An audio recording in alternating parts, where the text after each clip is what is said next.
जय गुरु। ओम नमो शिवाय। ओम महाप्रभु जगन्नाथ है नमो नमः।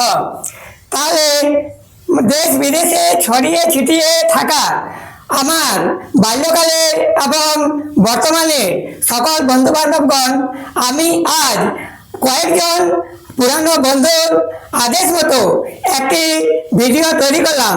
যদিও আজ বা এই কয়েকদিন আমার ভিডিও করার ইচ্ছে না ছিল, তবুও কিন্তু এই গত পরশু দিন আমি আমার এক বন্ধুর মেয়ের বিয়ে বাড়িতে তাদের সেই অনুষ্ঠানে যেতে বাধ্য হয়েছিলাম। তখন আমার সাথে আরও সেই বাল্যকালের বা কিশোর বয়সের কিছু বন্ধু বান্ধবদের সাথে দেখা হওয়ার জন্য তারা আমাকে সবাই বলতে লাগলো যে, বন্ধু তুমি কি আগের মতো বা সেই পড়াশোনাকালীন যেভাবে মানে বই লেখালেখি বা লেখালেখি করতে সেগুলোকে তুমি এখন ছেড়ে দিয়েছ?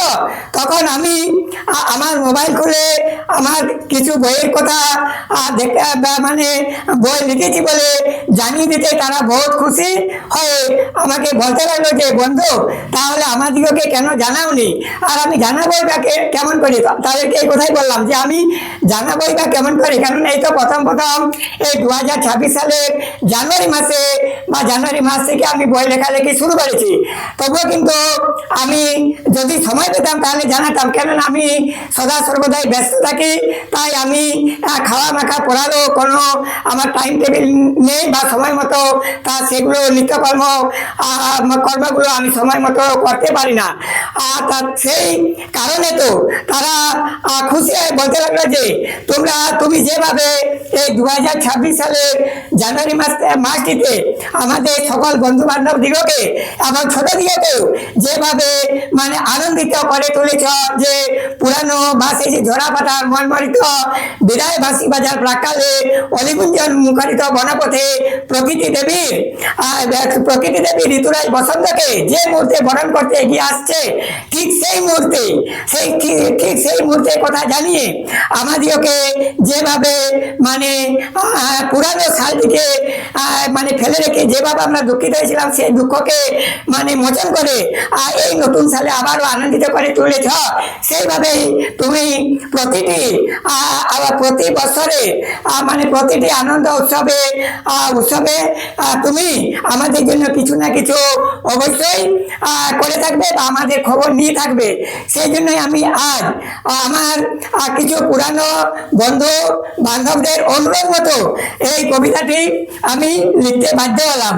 আর এই কবিতাটির মধ্যে যদিও মিক্স রয়েছে, কেননা আমি হয়তো আমার বা এই দেশ বিদেশে ছড়িয়ে ছিটিয়ে থাকা মানে প্রাথমিক বিদ্যালয়ের ছাত্রছাত্রীদের জন্য মানে ভিডিও করে থাকি এবং আমার লেখা বই থেকে নানারকম কবিতা আবৃত্তি বা অভিনয় করে থাকি। তাহলে হয়তো আমার ওই ছোটদের যেহেতু আমি ভিডিও করছি, সেহেতু হয়তো আমার এই ধরনের মানে বন্ধু বান্ধবদের নিয়ে এইরকমভাবে মানে ভিডিও করা ঠিক নয়। তবুও সবারই তো সবরকমই চাই। তাছাড়াও যদিও এগুলো মানে লেখা ঠিক নয়, তাহলে আমি এগুলোকে কিন্তু আলাদা আলাদা করে আমি ভাগ করে দেবো। তাদের ভিডিও, ছোটদের ভিডিও আলাদা এবং বড়দের ভিডিও আলাদা, এগুলো আমি অবশ্যই করে দেবো। তাহলে আমি কেননা তাছাড়াও আমার ভেবেছিলাম যে আমি কিছুদিনের জন্য ভিডিও ছেড়ে দেবো, তাছাড়াও ছেড়ে দেবো আমি এবার মাসে 2 থেকে 3টি বেশি ভিডিও আমি মানে ছাড়বো না। আর আজ ভেবেছিলাম যে আমি কোনো ভিডিও করব না, কিন্তু আজের এই হোলি উৎসব দিনটিতে আমি বাড়িতে থাকতে পারলাম না। তাই আমি স্নান টান সেরে মানে সকল দেবতার পুজো সেরে আমি আবারও আমার এই ভিডিও মঞ্চের মধ্যে এসে আমি আমার এই মানে পৃথিবী পৃষ্ঠের মধ্যে বা অন্যান্য গ্রহের মধ্যে অবস্থিত মানে সকল জীব জগৎ পরিচালনার ভগবান দিগকে আমার এই বিদ্যা মন্দিরে বা এই মানে ভিডিও মন্দিরে আহ্বান করে আমি উনাদিগকে আমার হৃদয় মন্দিরে স্থান দিয়ে আমি আমার বন্ধু বান্ধবদের মানে মনের কথা জানিয়ে এবং তাদের পুরানো কথা জানিয়ে আমি আরেকটি ভিডিও তৈরি করতে বাধ্য হলাম। আর এই ভিডিওটির মধ্যে যে কবিতাটি রয়েছে, এটি হোলির দিনে বন্ধুদের আদেশে হোলির দিনে তপ্ত বালুর উপর দিয়ে বন্ধু তুমি হোলির দিনে এসেছিলে আমার বাড়ির রাস্তা দিয়ে। সেদিন তখন আমিও জেনে গেলাম তোমার পায়ের ঝংকার শুনে।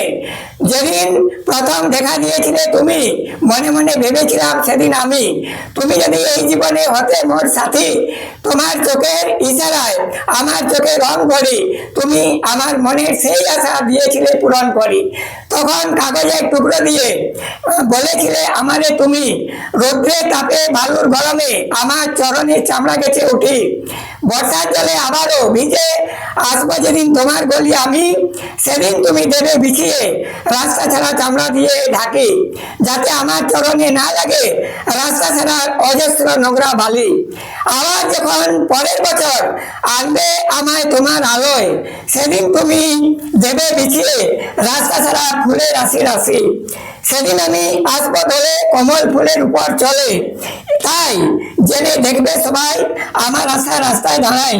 আমি যে কত ভাগ্যশালী মেয়ে তা জানবে সকল বন্ধুরা নিজেদের মনে।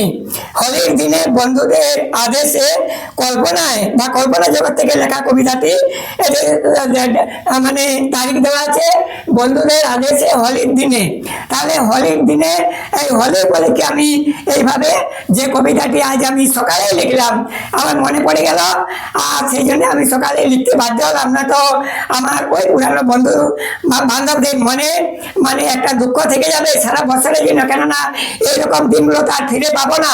তাছাড়া আমার মনে পড়ে গেল যে আমরা যখন নবম শ্রেণীতে পড়তাম তখন কিন্তু কোনো বন্ধু মানে অনুরোধে আমরা একদিন এই উপলক্ষে সারা রাত ধরে আমরা বহুত মানে কথাবার্তা করেছিলাম এবং একটি হোটেলে আমরা 11 জন বন্ধু মানে ভালো মন্দ খেয়ে, কারো নিমন্ত্রণে ভালো মন্দ খেয়ে আমরা আবারও স্কুল হোস্টেলে ফিরে এসে মানে রাত যাপন করেছিলাম। আর সেই দিনের কথাটিও আমার মনে পড়ে যেতেই আমি সবাই কথা ভেবে আমি এই ধরনের মানে একটি কবিতা বা ভিডিও আমি নিয়ে এসে আমি এলাম এবং সবাইকে খুশি করতে চাইলাম। আর আমি এই ভিডিওটি শেষে আবারও বলবো যে তোমাদেরকে আমি যেভাবে মানে ওই 1 জানুয়ারি খুশি করেছিলাম, সেইভাবে আজও এই হোলির দিনটিতে আমি তোমাদেরকে আমি একখানা কবিতা মানে উপহার দিয়ে তোমাদেরকে আজের দিনটিতে খুশি করলাম এবং আবারও প্রতিটি উৎসবে আমি তোমাদেরকে খুশি করব। আর এই খুশিতে তোমরা জীবন সারা মানে ভালো থাকো, সুস্থ থাকো এবং বিনোদনে থাকো এবং তোমাদের ছেলে মেয়েদিগকে বা নাতি নাতনিদিগকে মানে পড়াশোনা জগতে আবদ্ধ করে রাখো। এই হলো ভগবানের নিকট বা 33 কোটি ভগবানের নিকট এই পৃথিবী পৃষ্ঠের মধ্যে বা অন্যান্য গ্রহের মধ্যেও অবস্থিত 33 কোটি ভগবানের নিকট আমার প্রার্থনা। তাহলে এখানেই আমার এই ভিডিওটি শেষ করলাম এবং আরো আমি নতুন ভিডিও নিয়ে তোমাদের জন্য অবশ্যই আসবো। তবে সেগুলো এই কিছুদিনের মধ্যে ছাড়বো, কিছুদিন পর আমি ছাড়বো, এ কথাও তোমরা জেনে রাখো। কেননা আমার বর্তমান মানে বহুত কাজের ভিড়, সেই জন্য আমি ভিডিও করতে আমার অসুবিধার জন্য আমি ভিডিও আর করছি না। তাহলে ভিডিওটি রাখছি, তোমরা ভালো থাকো, খুশিতে থাকো এবং বিনোদনে থাকো।